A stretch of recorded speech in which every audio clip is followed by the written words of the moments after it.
What's up, everybody? All right, people are asking for a beginner chord lesson. So what I'm going to do in this one is I'm going to take us from one chord change to another chord change to an even harder chord change. What we're going to do is we're going to tackle some of the basic problems, the basic bad habits that absolutely everybody does when they're getting into these chords. What slows everybody down the most. We're going to tackle that from 3 different angles and get you guys to be able to maneuver and use muscle memory. So what I love about these exercises, so to speak, they're kind of exercises, but they're also playing the chord changes, so it's not like a super boring exercise, is that it does eventually become muscle memory, so you don't actually have to think about doing this when you're playing.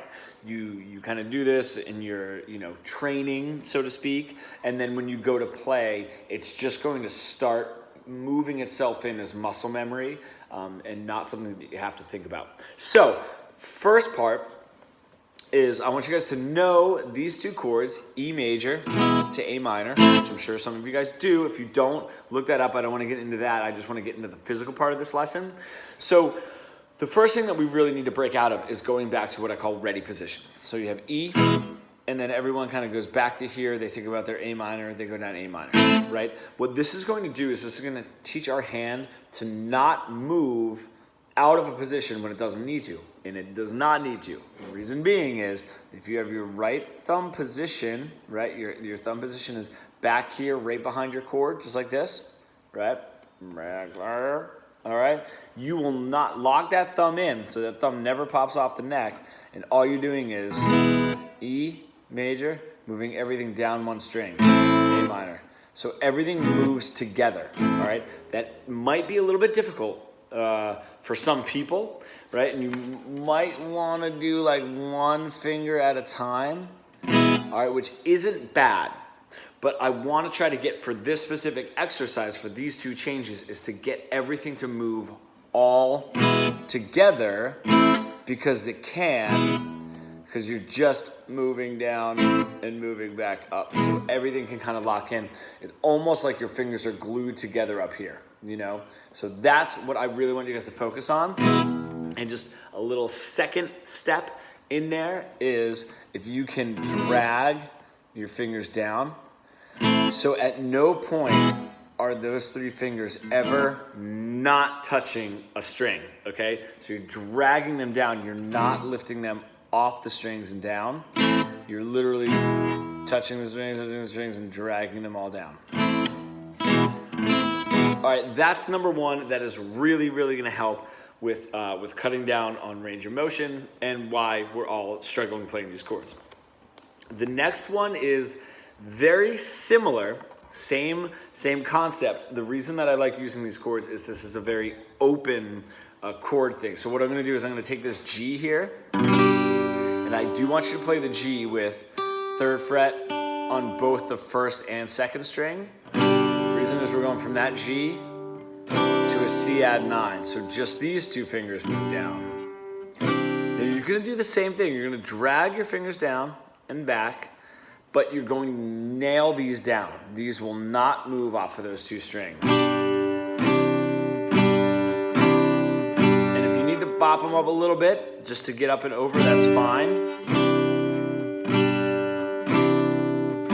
All right, just to be able to go back and forth and start feeling that speed and start adding some strumming into it. Down, down, up, up, down. Down, down, up, up, down, down, down, up, up, down, down, down, up, up, down, down, down, up. All right, just to show you how easy that is. So if I were to but if I were to go back to bad habits, doing that G, back to ready position, and then the C add 9, is so much unnecessary movement because you have these 2 fingers can lock together, moving down, back and forth, right? Almost like they're glued up here, and these 2 fingers never move off the strings, right? Just something else to guide us with muscle memory.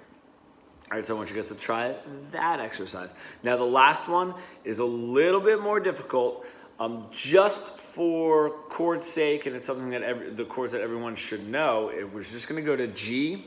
I want you guys to do your G without. Actually, it doesn't even matter if you do you do all 4, that's fine. I prefer the 3-note G, rather than the 4-note G. So you only have the 3rd fret down on the bottom string. So you're only using these 3 fingers. The reason is we're going to go from G to C.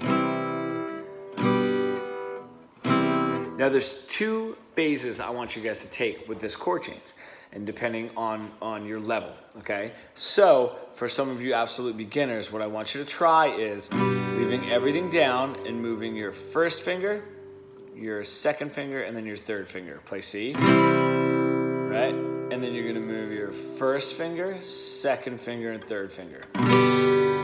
1st finger, 2nd finger, 3rd finger. All right, I want you to try that 1 finger at a time. It seems counterintuitive, but really what you're doing is you're helping lock your hand in to that position and not letting all of your fingers come up. Okay, so usually when we're thinking about moving from this chord to this chord, we are actually thinking about 1 finger at a time. So what I want you to do is, if you're going to do 1 finger at a time, don't do it from that position, up and then go back down, okay? Just do it 1, 2, 3, 1, 2, 3. All right, keeping all, so the only finger that's allowed to come up is the finger that's moving now from here. To put your 1st finger there for a C, if that's too big of a stretch, that's fine.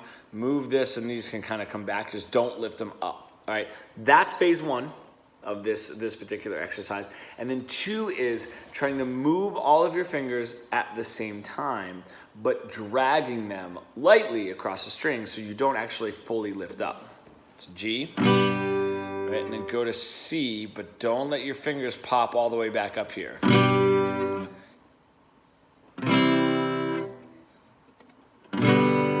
And all of this is going to be incredibly weird, but it's going to train your muscles to stay low, stay close to the neck, and not move when they do not need to.